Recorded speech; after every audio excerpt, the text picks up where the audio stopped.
Hello and welcome to NewsHour from the BBC World Service, coming to you live from London. I'm James Kumarasamy. Today, several people have been killed in attacks on Christian churches in Indonesia. We'll have the latest on the news that a single family appears to have carried out the bombings. Also, Israel wins the Eurovision Song Contest with a song inspired by the Me Too anti-harassment campaign. So what's the reaction been at home? Her winning has not so much to do with her being an Israeli, but for her being a feminist. I suggest that we would let her be the modest, eloquent, smart, heartwarming person that she is, and allow her to enjoy this celebration with her particular identity, not so much her national identity. We'll have more on that in half an hour's time. First, though, the Islamic State group has claimed responsibility for suicide attacks on 3 churches in Indonesia's second largest city, Surabaya, which are known to have killed at least 11 people and wounded dozens more. The attacks occurred within minutes of each other at Catholic, Protestant and Pentecostal churches, and in the last couple of hours, police have said that the attacks, which were described by the Indonesian president as barbaric, were carried out by members of one family, including children. Well, Rebecca Henschke joins me now from the Indonesian capital, Jakarta. First of all, the attacks themselves, Rebecca, what do we know about the method used? Well, there were suicide bombers. They carried this out on 3 churches within 10 minutes. So the first attack took place at 7:30 in the morning at the Santa Maria Catholic Church. Footage from CTV cameras shows a motorbike going into that entrance at a time when worshippers were coming out from the first morning mass and coming in for the second, and you can see it explode there in the camera. And then the other 2 that were carried out, one was carried out by the mother in this family with her 2 daughters, believing their ages are 9 and 12.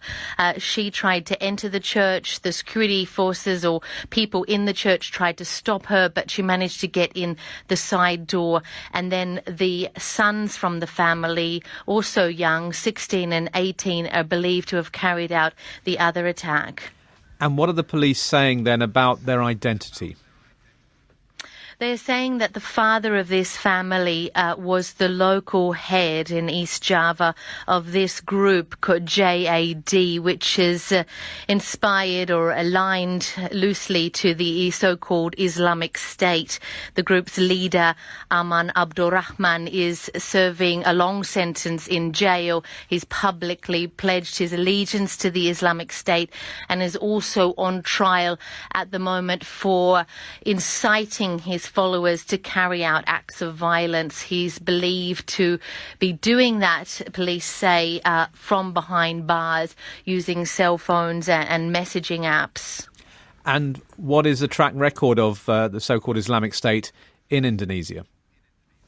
It's very fragmented. It's carried out small attacks, not that well organised in comparison, say, to the group Jemaah Islamiyah that carried out the Bali bombings in 2002 that killed a huge number of people. What we're seeing now is more splintered cells across the country, carrying out acts sometimes by a small number of people, or like in this case, one family. But we are seeing them being able to carry out these attacks. So they've also really targeted the Indonesian police force because they have carried out a sustained anti-terrorism campaign here, arresting many of their members. So they are also most of the people that have been killed. But this, combined with growing intolerance in Indonesia, rising conservative Islam, does make minorities here, particularly the Christians, very uncomfortable. Rebecca, thanks very much. Rebecca Henschke there in Jakarta. Well, let's get a point of view now from a very senior Christian leader in the country. Christians make up about 9% of the 260 million people who live in Indonesia. It is, as we've heard, a majority Muslim nation. In fact, it has the world's largest Muslim population. Well, I've been speaking to Reverend Goma Gultom. He's the General Secretary of the Indonesian Communion of Churches, and he's in Jakarta.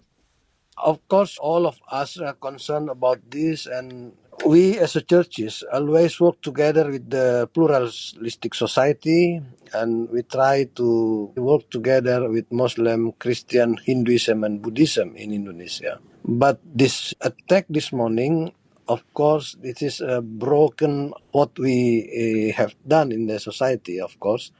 But we don't think that this attacking come from certain religions.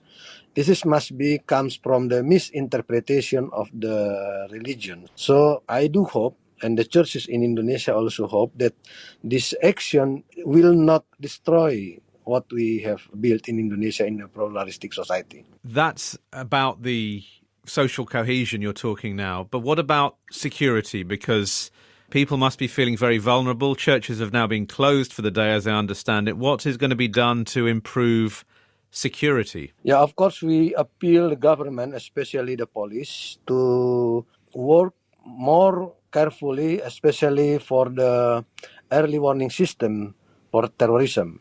We appeal also the congregation to work together with the local security to more care about the situation. But we also ask not to be afraid, not to be panicked, but we must alert in this situation. So you're calling on people to be vigilant, you're calling on the authorities to give early warnings if they are aware of any plans. Of course. Will there be actually extra security? I mean, will there actually be guards at the churches? Yeah, in some places, some churches now keep guard by some police in some places now. In Surabaya, in Bandung, and in many others, we feel that will be an attack.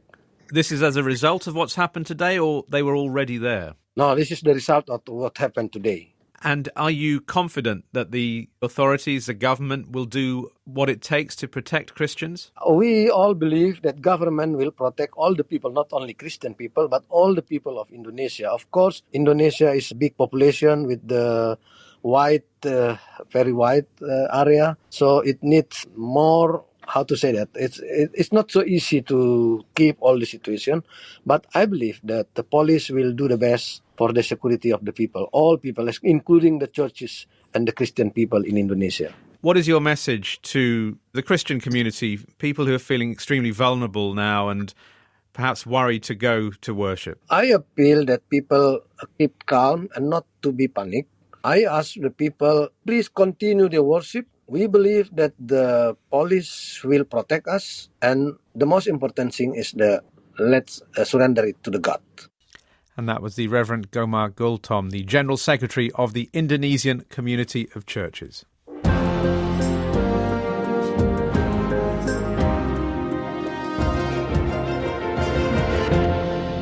Well, Indonesia may have the largest Muslim population in the world, but France has the largest one in Europe. And on Saturday evening, a suspected Islamist was shot dead by police in the centre of Paris after he stabbed several people in the busy Opéra district. The knife attack left one person dead and 4 others wounded. Well, President Macron has said that his country will not give in to the enemies of freedom. Well, this man works in a nearby restaurant and he described what he saw. L'agresseur a continué à marcher tranquillement. Il marchait. The attacker continued to walk quietly. His hands were covered in blood, and he had a knife in his left hand. He looked for other victims, and each time he moved forward, we saw people moving away shouting. The police surrounded him right after, and he didn't stop. He tried to stab a policeman several times. That's when they shot him. Well, joining us now is Olivier Guitta, a security and counter-terrorism expert with the geopolitical risk consultancy Globe Strat. Olivier, what do we know about this attacker? Look, a couple of things. First, he was on the main French terror list. Second, he is of Chechen origin, which is extremely important in terms of what we've seen of the profile of people. Usually what we had in the past were people from North African extract. So that's something that security services will have to look into. But unfortunately, time and again, we see people that are on this main terror list perpetrating attack. But to put things in perspective, there are close to 20,000 people on that list, and obviously the security services cannot monitor everyone on that list. So they need human intel in order to get information about a potential attack. What will the security services then be making of the fact that this is the first time a Chechen has carried out this kind of attack? Look, we have seen in the past that Chechen have been going, for instance, to Syria and Iraq to join Islamic State in large numbers. So that's one of the things that security services will look into as much as possible in terms of new profiles, if you will, because obviously this person had been in France for a long time and was supposedly well integrated. So that's an extremely new large concern for the security services. And as you've pointed out, he was on this particular list, the Fiche S, the list of suspects or people that are being watched by the security services, a big, long list. Won't the authorities, though, in view of the fact these people seem to be able to carry out attacks despite being on this list, need to rethink how they're dealing with it, even if, as you say, they don't have the numbers? Surely they're going to have to come up with a new strategy. Yes, very much so. I mean, what it shows, I mean, on the positive, it shows that they can detect people that could be potential jihadists. That's number one. The second, as I said, is the limit of their wherewithal of monitoring people. I mean, what we're looking at is potentially 100 people that can be monitored by the security services at one time. And if you see that there's 20,000 people, it's a huge undertaking. I mean, the security services, whether in Britain or in France, are not ready for that kind of huge threat. So something will have to give in. But the only way, as I see, to get this under wraps is to, as I said, to get human intelligence and to get back to basics. Are there any other changes in policy that are being floated around at the moment? Obviously, there was a state of emergency for some time. President Macron did away with that. There have been more attacks, not on the scale perhaps we saw a few years ago, but still must be quite worrying that the regularity with which they're happening. Yes, that's true. I mean, they have to deal with that in a way that it will be changed quickly in terms of what they do to get better intel, and that's the main issue that they will have to do. Okay, Olivier, thanks very much. Olivier Guitta, their security and counter-terrorism expert, joining us from a fairly noisy railway station there. You're listening to the BBC World Service. This is NewsHour, coming to you live from our studios in central London with James Kimarasamy.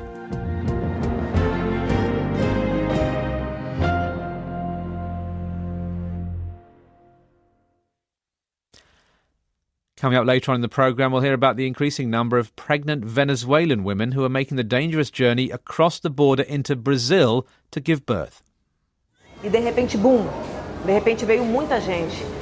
been a boom of Venezuelan women coming over. We're running out of basic supplies, basic medicine and beds. We'll hear more on those maternity migrants later on in the programme. Now, a reminder of our headlines at this hour. Police in Indonesia say that members of a single family, including children, carried out the attacks on 3 churches which have killed at least 11 people. Divisions are emerging amongst the alliance of parties that won a shock victory in Malaysia's election. And bomb and gun attacks on a government office complex in Afghanistan have left at least 9 people dead.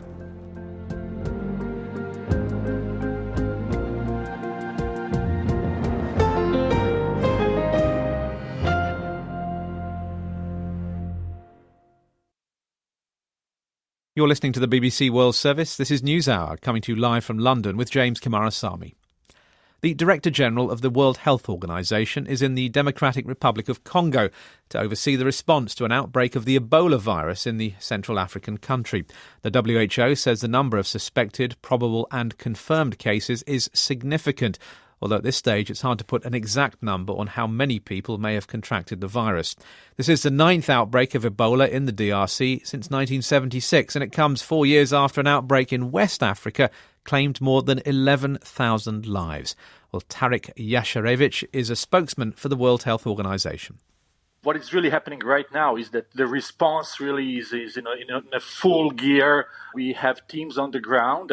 Yesterday, the Director General of the World Health Organization, Dr. Tedros, with a high-level delegation, arrived to Kinshasa to take the stock of the situation, but also to direct the efforts of the World Health Organization and other partners who are supporting Ministry of Health in their lead of this Ebola response. There are a number of suspect and probable cases from earlier, what we think was the beginning of the outbreak in April. There are several suspect cases at this moment, and teams are on the ground to set up isolation units, to bring laboratory mobile units, and to start doing all those things that we know that are necessary. Do you have any idea yet of the source of this outbreak? No, and it will probably take some time for epidemiologists on the ground to trace back the virus and see how it all started.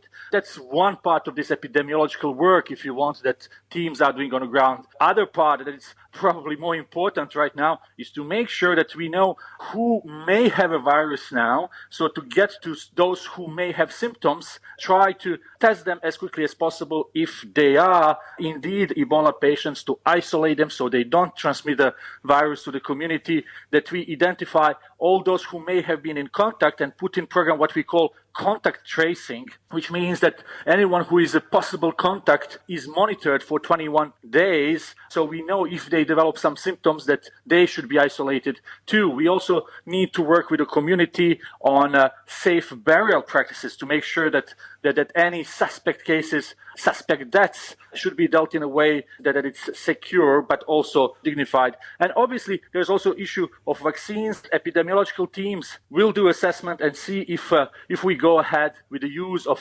vaccines that we have now. What is it then about DRC that has led to these recurring outbreaks over the last 40 years or so, smaller in scale than the one we saw in 2014, much smaller, but regular, it would seem? What's going on there? Well, you just have to understand the virus itself. Virus is being harbored within bat community. So the virus is living with bats. So that's the natural reservoir of the virus. Obviously, bats, you will find them in forests. Then quite often the virus is being transmitted first from bat to another primate, monkey population. And from there, it could be transmitted to humans through an animal interface, so when there is a contact. So obviously, in a forest where there's a bigger animal alive and where people really go to get animals for food or for any other use, there's more risk of that connection. And then once in human, it can be transmitted from human to human through the contact with the body fluids. And what happened basically in West Africa last time is that then people who have been infected travel to big cities, and then obviously in big cities the response then becomes much more complicated. What we had in DRC so far is that usually these outbreaks were in remote areas, just as it is a case this time, but with increased travel of people, with increased movement, there is obviously a risk that someone, while still in an incubation period, will travel to a bigger place, and then where there is a bigger concentration of people and start infecting other people. And this is why really it is important to be there in time and try to contain through isolation units, through treating those who are infected and making sure that those who are possibly infected are monitored. That was Tarek Yasharevich, a spokesman for the World Health Organization. Sweden has been leading the race to become the world's first completely cash-free society. But is this technophile country getting a bit ahead of itself, or rather ahead of the older members of society who are concerned by the rapid rise in the number of shops, facilities and local bank branches which refuse to handle any cash? Well, Maddie Savage sent this report from Stockholm. My name is Maj-Lis Jonsson and I'm 73 years old. She's been living in this neighbourhood for 20 years and has seen more than just the architecture change shape. Her local bank branch no longer handles cash or cheques, and it charges for over-the-counter transfers. So it's just cost her 75 krona, around $9, to pay back a friend who booked a train trip. It's an awfully lot of money. The banks, they are so rich. Of course, they always say you can do it for free at internet, but it's a problem. We are some that don't know how to do it. In general, Swedes are actually among the most tech-savvy retirees in Europe. 70% of 65 to 74-year-olds bank online, compared to an EU average of 26%. But the Swedish National Pensioners Organisation says that means people like Maj-Lis can end up feeling even more excluded. There's a problem to get cash, and it's a problem to put money in the bank. If you want to pay with cash on a bus, it's not possible. You need a smartphone to enter a public toilet. That's Ola Nilsson, a spokesperson for the group. We're not against the development, but we don't want it to go too fast. My name is Victor Schuberg and I'm an advisor at SEB, one of the biggest banks in Sweden. How many of your branches still handle cash? That's going to be 7 out of our 118 branches. Why? Customer demand, really. Of course, there are going to be customers that's prone to paying with cash as well. But if you ask for the service of learning, then all of them are able to support you in that regard. But critics argue that not everyone will be able to adapt and that banks are too focused on cutting costs. Even the governor of Sweden's central bank, the Riksbank, which views the shift towards a cashless economy as generally positive, has recently suggested that high street banks should be legally forced to handle paper notes and coins to help protect vulnerable groups. My name's Claire Ingram-Bogush. I'm a postdoctoral researcher. I would say most Swedes have adapted to the cashless society without even thinking about it. New apps or something that they just build into their everyday life. Swedes are very trusting, but I think that is changing. The recent Cambridge Analytica scandal, for example, has made people more aware of how their data is being used. How long do you think it will be until Sweden becomes completely cashless? Not long. Less than 5 years and we'd be overwhelmingly cashless. Back in Ordenplan, Maj-Lis Jönsson is sipping on a milky coffee at a busy cafe, which, you've guessed it, no longer takes cash. I think if cash disappears all over, it will be a very big problem. You have that feeling that the society is not for you. My name is Johan. I'm a part-time student and part-time worker. Me personally, I love it. I think that cash are out of date, not really necessary. My name's Agatha. I don't see that it's good if we're going to be entirely cashless. Nationwide polls suggest that even though most Swedes prefer using cards and mobile payments, around 7 in 10 still want notes and coins to stick around in future. The Nordic nation may have developed a reputation as one of the most innovative places on the planet, but it seems locals are also clinging on to a more traditional Swedish trait: caution. And that report was from Maddie Savage. You're listening to NewsHour from the BBC World Service.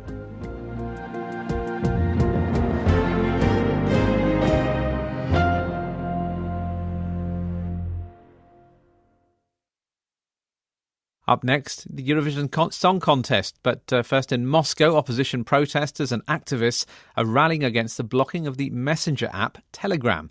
Well, Telegram has repeatedly refused to comply with requests to give Russia's Federal Security Service, the FSB, access to its users' encrypted messages. The FSB has said it needs such access to guard against security threats such as terrorist attacks. But Telegram said that compliance with that would violate users' privacy. Iran has also recently banned Telegram. So what's so specific about this particular messaging app and how it works? Arturo Filasto is the founder of the Open Observatory of Network Interference, a network for monitoring internet censorship around the world. Telegram is an instant messaging app that, amongst the features, it supports end-to-end encryption. I would say a fairly popular app. It's got around 200 million users around the world.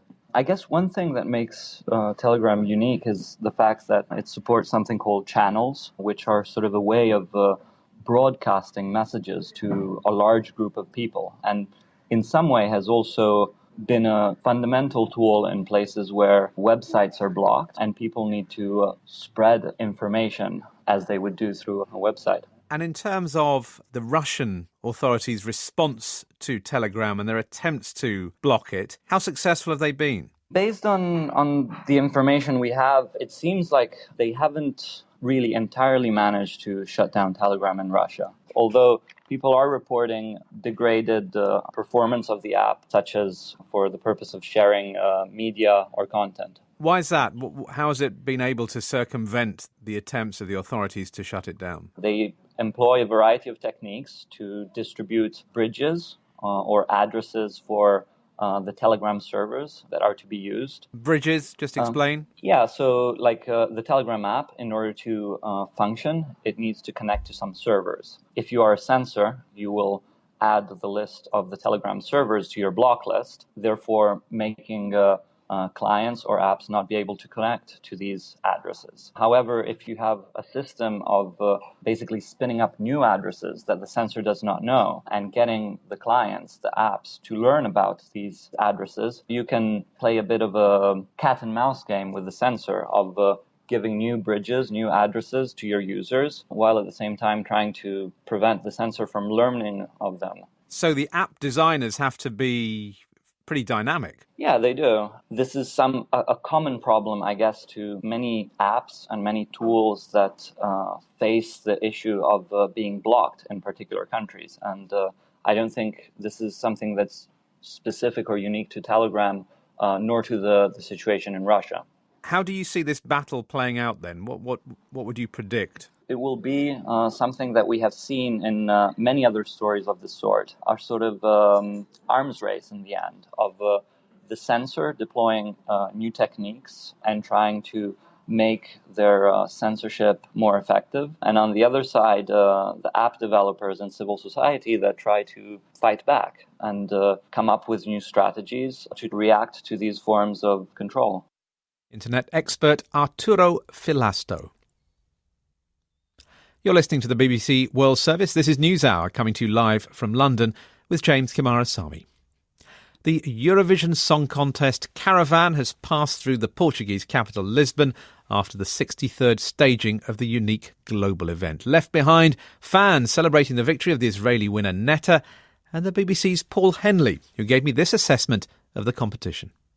Jamie, I think I'd sum this up as a fair Eurovision where the worst songs did badly and the best songs did well. It was, dare I say it, a bit of Eurovision democracy. One of the worst songs, Russia, for the first time was thrown out at semi-final stage. Estonia's quite brilliant operatic number with the €65,000 luminescent dress did really well. And a slick piece of catchy Czech saxophone pop was top 10. And most importantly, the most original song won, with a message as well. Let me talk you through Eurovision's 5 top scorers this year, beginning with Israel's Netta, singing "I'm Not Your Toy, You Stupid Boy." This was a feminist message, and a message from somebody who was bullied as a child, who wants adult women to stand up for themselves and not put up with patronising males. Have a listen. Wonder Woman, don't you ever forget, you're divine and he's about to regret. He's a I'm not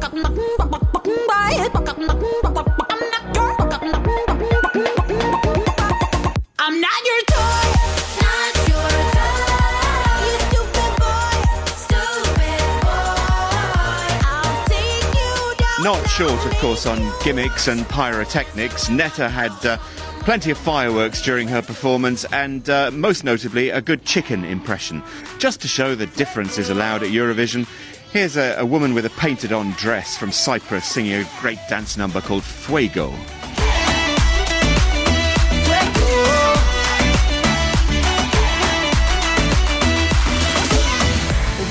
She came second, and here's the third-place song from Austria, a power ballad called Ain't Nobody But You, scored points from virtually everybody in Europe. So am I wrong, giving my all, making you stay tonight? Ain't nobody. And a really strong song next from Germany that I thought might get lost in the mix. Quite a touching number, written by a man who lost his father, aged 13. He was writing about that, quite movingly even. You made this place at home, a shelter from the storm. Non mi avete fatto niente. And in fifth place, here's a number from Italy that did really well with the voting public. It was communicating a sense of anger at the terror attacks in Europe over recent years, and the message was, we've done nothing to deserve this.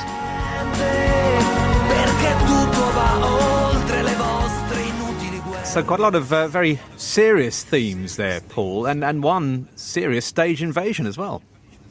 Yeah, there was. We don't know exactly what the message of the stage invader was, but it was during the UK performance, when a man ran on and grabbed the microphone of Suri, who was singing for Britain, and seemed to shout something about UK media Nazis. All might become clear in the fullness of time. She was unfazed. She grabbed the microphone back and quite defiantly and professionally carried on the song. She sang it very well. It was a bit of a turkey of a number, and I'm afraid the UK came third from last in this competition. So the caravan moves on to Israel next year. Israel's had quite a few winners in the past, hasn't it? It has, but not for 20 years or so, and we'll wait to see whether there's a big statement about whether the competition will be held in Jerusalem or in Tel Aviv. But I think it will be a slightly different competition next year. I think that the look of the competition might be slightly less traditional, slightly less Barbie doll if the winning contestant has anything to do with the production, and slightly more outspoken and upfront as well. Paul Henley there in Lisbon. So, what's the reaction been to the victory in Israel? Dorit Rabinyan is an Israeli writer. Oh, it's euphoria. It's big euphoria. Israel is overwhelmed with good excuse to be mentioned in the worldwide news with such a association of music celebration. So everyone is ecstatic. I may say it's mainly the liberal Israelis that can identify with Netta's message for diversity and humanistic, feministic, progressive message. And now the competition moves to Israel. Do we know where it's going to be held? I have no doubt it's going to be held in Jerusalem, our capital, and it should be placed there. And what sort of an occasion is it going to be? Because it's some years now since Israel won. The competition is much bigger. It's perhaps celebrating diversity, as you put it, even more than it has done in the past. It's been 20 years ever since the last time we had won this Eurovision contest. It's the second time in 2 decades that the winner is to do with the more progressive parts of our society. And we had become in these 2 decades to even more tribal and more enclosed and more nationalistic environment, the political climate to do with the conflict between us and the Palestinian had reflected within, and we have much greater powers that are trying to reshape the Israeli democracy to become much more conservative and related with religion. You know, yesterday the Prime Minister had congratulated our winner Netta to become our greatest ambassador.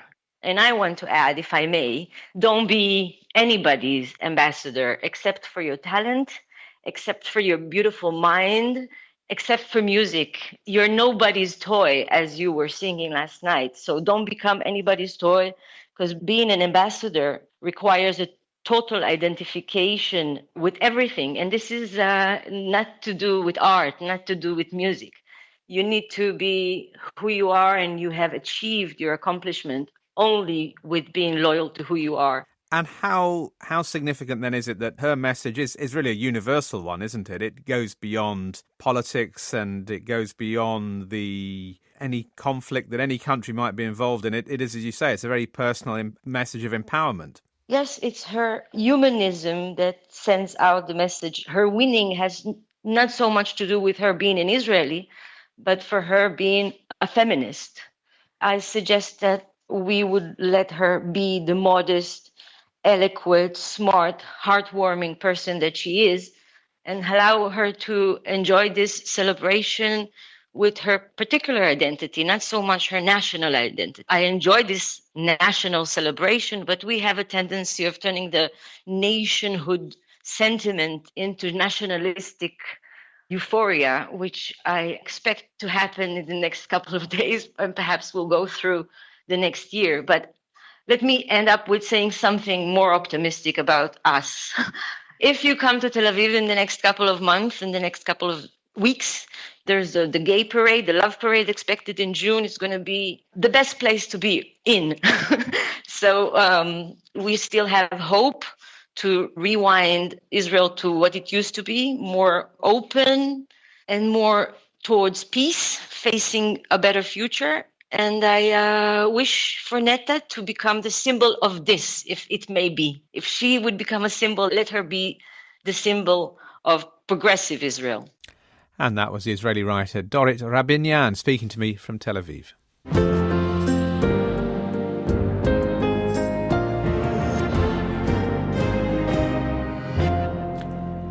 Now imagine expecting a child but feeling that the only way you can give birth safely is to leave home and go abroad. Well, that's a choice that more and more Venezuelan women are making as their country's economic crisis grows worse. But this wave of maternity-linked migration is placing strains on neighbouring countries, as our South America correspondent Katie Watson now reports from Boa Vista, near the Brazilian border with Venezuela. Meet Anthony, a brand new Brazilian citizen. He's one of hundreds of babies being born to Venezuelan parents here in Brazil.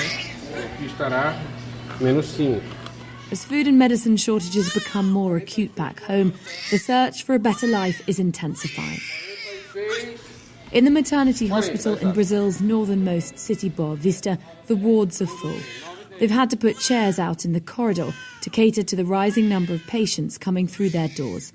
Dr. Moema Farias is the hospital director. There's been a boom of Venezuelan women coming over. We're running out of supplies, basic medicine and beds. We're seeing cases of anemia in pregnant women and urinary infections because there's no medicine to treat them in Venezuela. In people that aren't vaccinated, we're trying to fix all these problems, and I think the situation is going to get worse.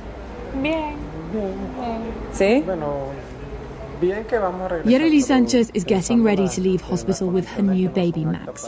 Once the vaccinations are done, they're off. She and her husband Richard are hopeful. It helps that Max was born here. They can give us Brazilian nationality because of him. We won't be immigrants or foreigner. We'll be nationals.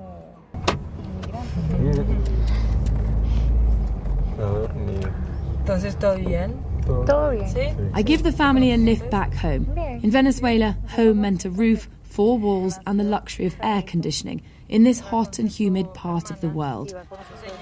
Now the family shares a white tent in the new camp that the UN has recently opened.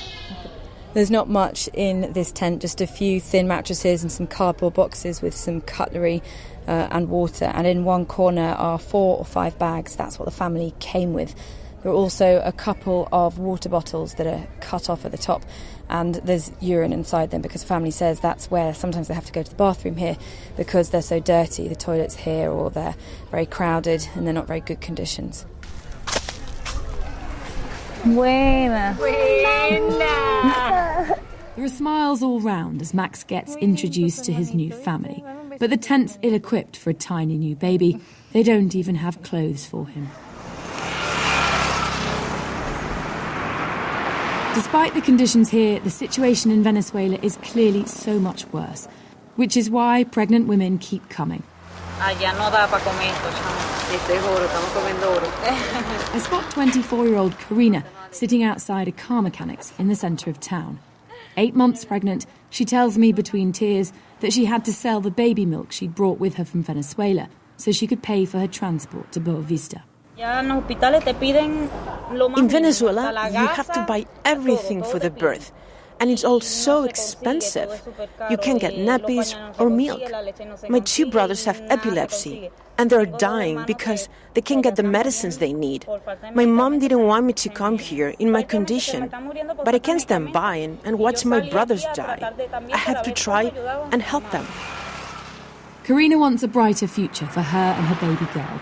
But not everybody's so positive. With elections around the corner in Venezuela and the result of foregone conclusion, the feeling is that the crisis will get worse before it gets better. Katie Watson reporting there from Boa Vista in Brazil. Just a reminder, if you miss any live editions of the programme, there is our podcast, which you can catch up with everything you've missed. Just look for BBC NewsHour podcast. We update it twice a day, 7 days a week. You're listening to the BBC World Service. This is NewsHour, coming to you live from London with James Kamarasamy.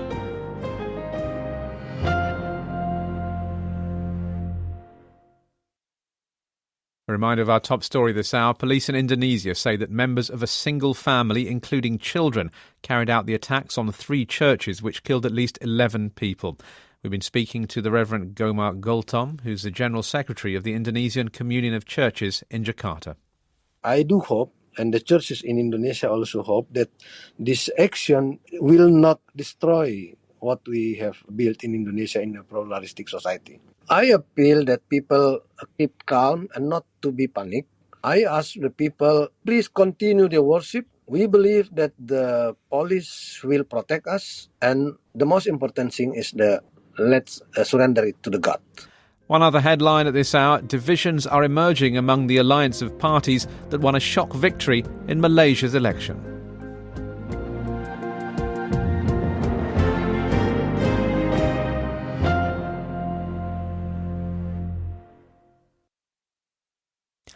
You're listening to the BBC World Service. This is NewsHour coming to you live from London with James Kamarasamy. With the notable exception of Kanye West, whose recent tweets made some pretty noisy waves, you won't find too many Donald Trump fans in the American music scene. But his presidency is providing plenty of inspiration. Few, though, have gone quite as far as the uncompromising singer-songwriter Amanda Palmer, who's currently touring in the UK and Ireland. In the video for her recent cover version of the Pink Floyd song Mother, she breastfeeds a Trump lookalike. Well, shortly after the 2016 election, Amanda Palmer, who has described her style as punk cabaret, predicted that Donald Trump would make punk rock great again. Well, when she came into the NewsHour studio earlier this week, I asked her whether he had. Mother, do you think she's good enough?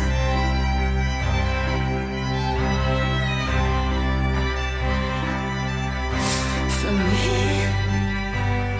I'm an American. I grew up in the 80s. Punk rock was really important politically as a response, as a visceral response to the system. And we all sort of grew up worshipping and reading about and romanticizing and fantasizing about the 60s when it seemed like music actually really did change the world. So the music industry is so changed and the media has changed and how and where and why people listen to music has changed. But I think, musicians and artists still have this fundamental job to talk not just about the politics, but about the emotional experience of being at the receiving end of those politics, especially as a woman right now. It's so important. Mother, should I run for president? There you are in your video for the cover of Mother by Pink Floyd. You are breastfeeding someone who looks a little bit like Donald Trump. Where did that idea come from? I'm a big Pink Floyd, especially The Wall fan. And the lyrics to that song started going through my head, and I thought, oh my God, what could be more perfect right now? This is a song about emotional isolation, having been brought up without enough compassion, leading to literal and figurative walls. Hush now, baby, baby, don't you cry. Mama's gonna make all of your nightmares come true. As an artist, as a woman, as someone who's committed to an extreme kind of radical compassion, I do look at him as a human being and go, oh my God, what must have happened to that man to make him so hungry for power? A child, though, someone who needs a mother's nurturing. Yes. Well, or maybe it was dealt a really difficult deck as a kid. You look at that man speaking and you can't not see a child who was somehow ignored and left hungry emotionally. Ooh, babe, because Mama's gonna help build the wall. And yet, of course, this period in history has coincided with the Me Too movement and women being able to reclaim their pasts and some of the terrible things that have happened to them. Yeah, absolutely. And I mean, when I am in my most optimistic of moods, I look at Donald Trump and think maybe you're a thing that has to happen to us in order that we can actually get over the hump and grow, because he has given us so much to push back against. All of these women right now in the world are sort of looking around at each other going, this is nuts. Why not? Why not just speak truth to power? Why not just be unashamed? Because the opposite hasn't worked. And it hasn't worked to be ashamed. It hasn't worked to hold the truth back. And watching all of these women finally comparing notes and deciding that in an age of Trump, it's just not worth it anymore is incredibly inspiring. It really feels like we're watching history unfold in real time. I mean, you clearly are I was going to say no fan of Donald Trump, but that was a ridiculous understatement. You clearly see him as a threat. I mean, is there a danger at the moment that there could be a bit of groupthink about him? That someone, when you look at the reaction to Kanye West's tweets in support of Donald Trump, what do you think about that? Do you think, well, hold on, there's got to be room in the musical and the artistic sphere for people who think differently, who think unpopular thoughts? I think the more important thing to focus on is the fact that it isn't really about Donald Trump, the man. Donald Trump, it's not like he happened by accident. So it's not really about him. It's about where we're going as a society, where we're going as the human race. Do we actually want to head into a world where the most important things are money, fame, power, greed, and winning? Or do we want to head into a future where we're trying to figure out some system where we can all take care of each other?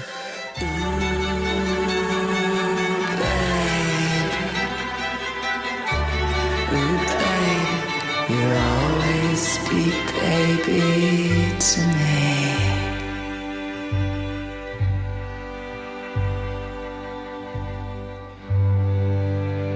Mother didn't need to be so high. The American singer, songwriter and punk cabaret performer Amanda Palmer. Here in Britain, tributes have been pouring in from across the political divide to the former government minister Tessa Jowell, who has died of cancer at the age of 70. Dame Tessa, who led London's successful bid for the 2012 Olympics, was diagnosed with brain cancer last year. She took a fight for better cancer treatments to be made available for everyone to Parliament. The Conservative Prime Minister Theresa May described her as humbling and inspirational. Well, Tessa Jowell served in the cabinet of the former Labour Prime Minister Tony Blair. He paid tribute to her today. Tessa was a unique politician in my experience. Her impact on politics was enormous. Everything she touched, she turned to gold in some way, whether it was advancing equal pay for women, starting Sure Start, which was an immense programme for children in our country, or, of course, bringing the Olympics to Britain. And she did everything with the same passion, determination, verve, ability and charm. So she was a unique politician, but she was a really dear friend. A few months ago, Tessa Jowell gave a moving speech about her condition in the House of Lords. It drew an unconventional round of applause and a standing ovation. In the end, what gives a life meaning is not only how it is lived, but how it draws to a close. I hope that this debate will give hope to other cancer patients like me, so that we can live well together with cancer, not just dying of it. All of us, for longer. Thank you.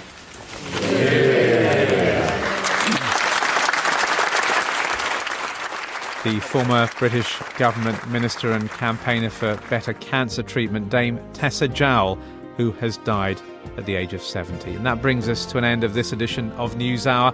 From me, James Kamarasamy, and the rest of the team here in London, thanks very much for listening. Goodbye. NewsHour has been a download from the BBC. To discover more and our terms of use, visit bbc.com/podcasts.